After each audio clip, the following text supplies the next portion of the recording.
Tidak ada sesembahan yang hak kecuali Allah wahdahu, ya hanya Allah Tuhan itu. La syarika lahu, tidak ada sekutu baginya.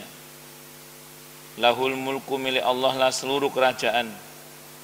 Walahul hamdu, dan milik Allah lah seluruh pujian. Allah itu yuhyi, zat yang maha, beliau itu Allah itu hidup, menghidupkan, wa yumit, dan mematikan. Wahwa, dan Allah itu hayyun, hidup, la yamut, tidak pernah mati. Biyadil khair, di tangan Allah lah segala kebaikan itu. Wa huwa ala kulli syai'in qadir, dan Allah maha kuasa atas segala sesuatu. Kalau kita masuk pasar, masuk mall, baca doa ini, la ilaha illallah wahdahu la syarikalah lahul mulku wa lahul hamdu yuhyi wa yumit wa huwa hayyun la yamutu biyadil khair wa huwa ala kulli syai'in qadir.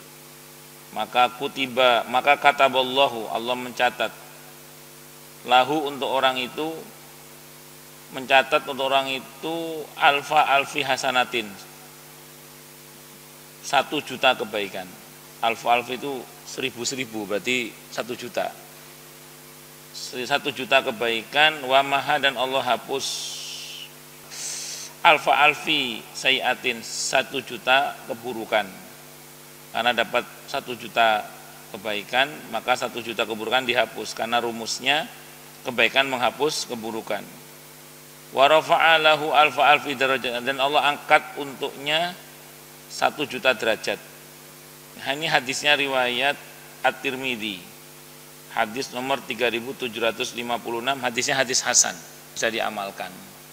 Jadi, masuk mall atau ngantar istri ke pasar, nah itu baca la ilaha illallah wahdahu la syarikalah lahul mulku wa lahul hamdu yuhyi wa yumit wa huwa hayyun la yamutu biyadihil khair wa huwa ala kulli syai'in qadir. Dan beberapa sahabat Nabi ya hidupnya di pasar. Abdurrahman bin Auf radhiyallahu an ketika baru hijrah ditawari oleh saudaranya harta, kata dia, "Tidak usah, saya tanya mana pasar." Mana pasar? Beliau ke pasar, keluar masuk sebentar, keluar sudah ngerti peluang bisnis. Langsung besoknya beliau jual tali. Sekarang hadis yang ke-16.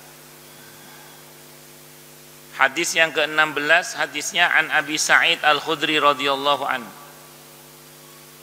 Qala, beliau berkata, qala, bersabda siapa an-nabiyyu, Nabi kita Muhammad sallallahu alaihi wasallam, di ashabihi, kepada para sahabat-sahabatnya, apakah salah seorang di antara kalian tidak mampu bila ia membaca sepertiga dari Al-Quran pada setiap malamnya? Sanggup nggak, Rek? Kalau bahasa kita, sanggup nggak baca semalam sepertiga dari Al-Quran? Fasyaqqa dzalika alaihim, ya tentu berat semalam untuk bisa baca Al-Quran sepertiga Al-Quran. Nah, para sahabat merasakan kesulitan, betul sanggup ya Rasulullah. Terus waqalu, dan mereka berkata, apa kata para sahabat itu? Ayyuna yutiqu dzalika ya Rasulullah, siapa di antara kami yang sanggup baca Al-Quran sepertiga Al-Quran semalam itu ya Rasulullah? Faqala, maka bersabda siapa Rasulullah Muhammad sallallahu alaihi wasallam, Allahul wahidus samadu sulusul Quran. Jadi surah Qul huwallahu ahad itu adalah sepertiga dari Al-Quran. Jadi Allahul wahidul ahadus samad, maksudnya surah Al-Ikhlas itu adalah merupakan sepertiga dari Al-Quran. Ya? Hadisnya hadis sahih. Bukhari hadis nomor 5015. Kalau Muslim hadis nomor 1922. 1922. Hadisnya sahih. Hadisnya hadis yang ke-17 an Jabir. Diceritakan dari Jabir radhiyallahu an Jabir ibn Abdillah, dari Jabir ibn Abdillah radhiyallahu an, anna Rasulullah, sungguhnya Rasulullah sallallahu alaihi wasallam, qala, beliau bersabda. Apa sabdanya? Man qala hina yasma'un nidaa, siapa yang berdoa ketika mendengar adzan,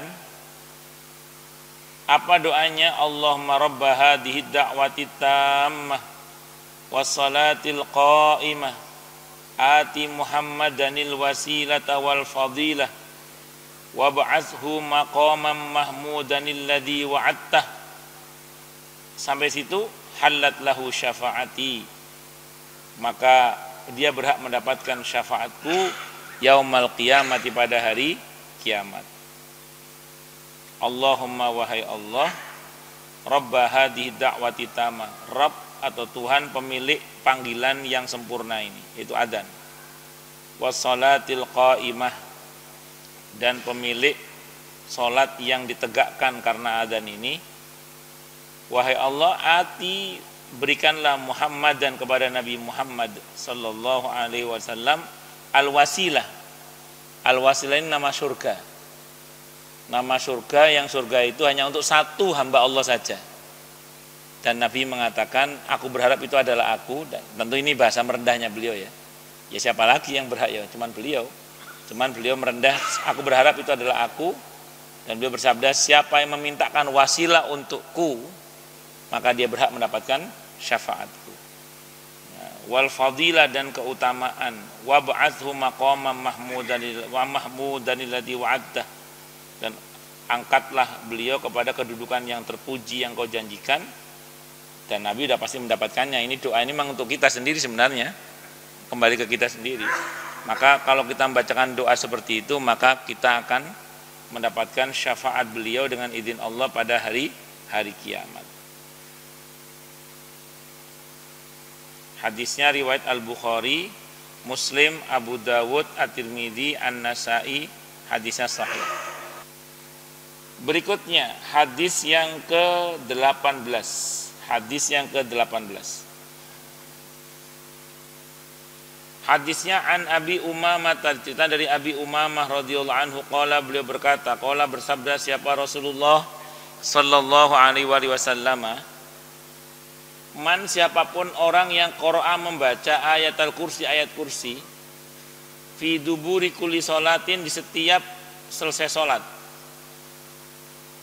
maktubatin, yang wajib, maka lam yamna'hu, tidak ada yang bisa mencegah dia min dukhulil jannati, dari masuk surga, illa ayyamut, kecuali dia mati. Hadisnya riwayat An-Nasa'i, hadisnya hadis sahih. Jadi kalau ada orang baca ayat kursi setelah sholat fardu, maka tidak ada yang bisa mencegah dia masuk surga kecuali kematian, atau kecuali dia mati. Maksudnya apa? Begini kan, sekarang ini kita tinggal di mana ini? Di bumi. Dari tempat tinggal kita namanya ardun, bumi. Nah, sifat kehidupan di bumi dunia. Nah, dunia itu sifatnya. Dunia itu dari kata dana, artinya pendek sebentar. Berarti mau atau tidak mau, suka atau tidak suka, dengan senang hati atau terpaksa, kita harus lanjut ke alam berikutnya, namanya alam barzakh. Melalui proses namanya apa? Kematian. Nah, nanti setelah masuk alam barzakh, kita masuk ke alam berikutnya, namanya sudah alam akhirat, itu yaumul ba'ats, hari kebangkitan. Pada saat kita masuk di hari kebangkitan itu, udah nggak ada ceritanya mati, udah itu. Mati itu ya cuman sekali ketika kita berada di dunia ini. Setelah itu nggak ada mati lagi. Itu pun yang mati badan kita, bukan ruh kita. Ruh kita nggak pernah mati, karena ruh itu kata para ulama makhluk yang punya permulaan tapi tidak punya akhiran. Maka jangan meremehkan membaca ayat kursi seusai sholat fardu terutama. Berikutnya hadis yang ke-19. Hadis yang ke-19. Hadisnya an Abi Hurairah radhiyallahu anhu, diceritakan dari Abi Hurairah radhiyallahu anhu, anna nabiyya, sungguhnya nabi kita Muhammad sallallahu alaihi wasallam, qala, beliau bersabda, ma min yaumin, tiada satu hari pun, yusbihul ibadu fihi, di mana seorang hamba di waktu pagi itu, illa malakani, kecuali ada dua malaikat. Jadi tidak ada satupun seorang hamba di waktu pagi, kecuali di waktu pagi itu ada dua malaikat.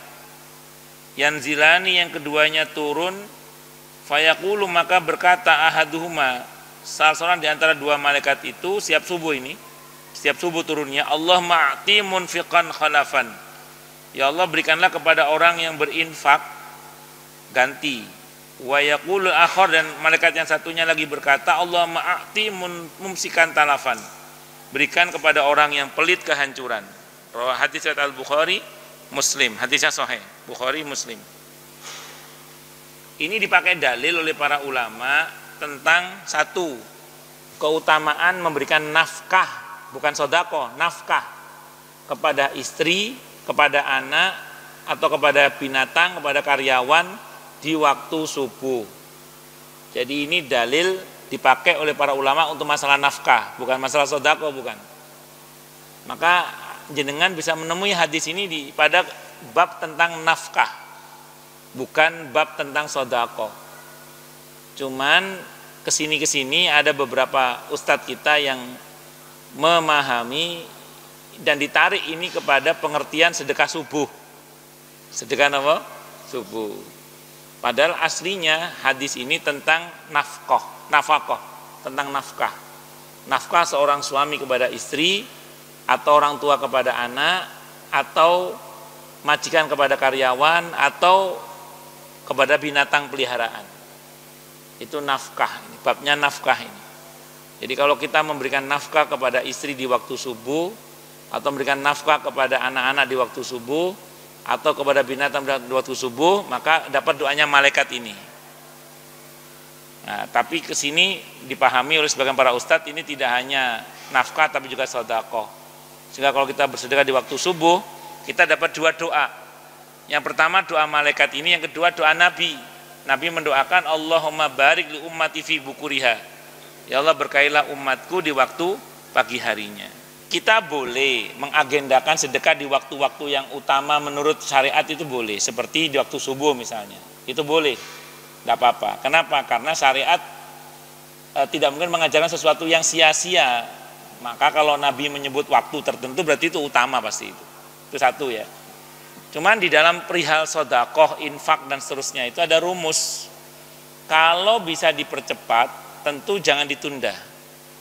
Karena Nabi itu termasuk yang tidak suka menunda sedekah. Itu seperti itu. Nah, jadi boleh, tapi yang lebih baik memang disegerakan. Itu seperti itu.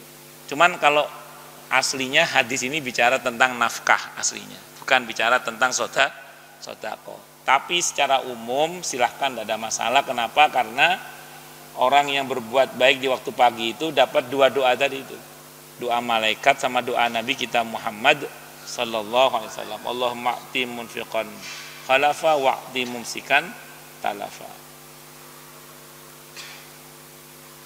Hadis yang ke-20, wallahu a'lam bishawab. Monggo silakan yang mau tanya, protes, marah boleh.